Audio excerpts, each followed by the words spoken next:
আচ্ছা দীপু, তোর মা কোথায় রে? ছেড়ে চলে গেছে। কি করে মারা গেল আন্টি? মারা যায় নাই, বাবাকে ছেড়ে চলে গেছে।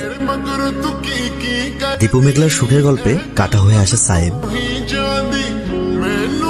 পড়ানোর ফাঁকে ফাঁকে উপন্যাস MP3 হেডফোন উপহার দিয়ে মেঘলাকে পটিয়ে ফেলে সাহেব। মাথা কই? আজকে আহুক খবর আছে। তুই সাইম ভাইকে মেরেছিস? তুই জানিস মা ওকে কত ভালোবাসে? দীপুর ভয় ছিল মেঘলাকে হারিয়ে ফেলা, আর মেঘলা হারিয়েও গেল। স্যামের হাত ধরে হারিয়ে গেল মেঘলা। কতদিন পর?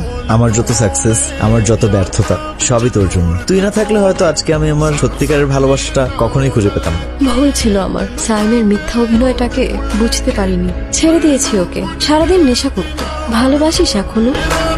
ও নীলাদ্রি অনেক ভালোবাসে আমাকে। সুন্দর, খুব সুন্দর। আচ্ছা আমি যাই রে, মা বাসায় একা।